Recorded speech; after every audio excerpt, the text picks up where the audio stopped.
Greetings and good vibes, everyone. Hi, welcome back to True Story by Paternity Pros. If you're new here, my name is Shelly and I help people find clarity through accurate and confidential DNA testing. Now let me ask you something. Have you ever heard someone say, "I have evidence and it's proof that he's the father"? When it comes to paternity testing, a lot of people think those two words, evidence and proof, mean the same thing, but trust me, they don't. And understanding the difference can be the key to making the right decisions when it comes to your family and your future. So today, I'm going to break it all down, the difference between evidence and proof when it comes to paternity testing. Stick with me because this is a conversation I think we should have. All right, let's start with evidence. So your evidence is going to help you build a case. It could help you to either refute a claim or support a claim, but it's not going to stand on its own and it doesn't necessarily prove that claim to be true. For example, if a man says, "That child has the same hairline as me," that's evidence that I'm the father. Or what about if a mother says, "Me and him lived together during the time of conception, so he must be the dad"? That's evidence, but it's not solid proof. In the world of paternity testing, when we talk about evidence, it means things like birth certificates that list the father's name, or maybe text messages or emails discussing paternity, or maybe a bank transaction that says money for Junior's daycare. It could be medical records, family history, or even physical resemblance. And of course, the DNA samples we collect, whether it's a cheek swab, blood samples, etc., that's evidence as well. Here's the catch though, even though those are evidence, whether strong or weak by itself, is not enough to prove biological paternity. That's where proof comes in. Now let's talk about proof. Proof is the final, undeniable conclusion based on scientific testing and analysis. There's no room for maybe or "I think so."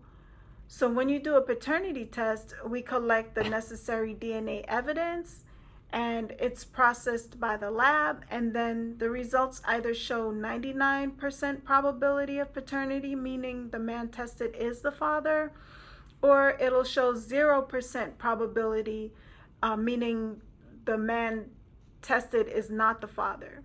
That's proof, clear, scientific, and legally recognized when the test is processed by an AABB accredited lab. Think of it like this. If someone is accused of a crime, evidence might suggest they were at the scene, but because they were at the scene, does that mean they did the crime? However, the proof, that comes from DNA, fingerprints, or video or audio footage. In paternity testing, we collect DNA as evidence, but the final report is the proof. And let me tell you, proof changes lives. I've seen fathers break down in tears of joy when they finally get confirmation. I've also seen relief when a man realizes he's not the biological father and can move forward with clarity.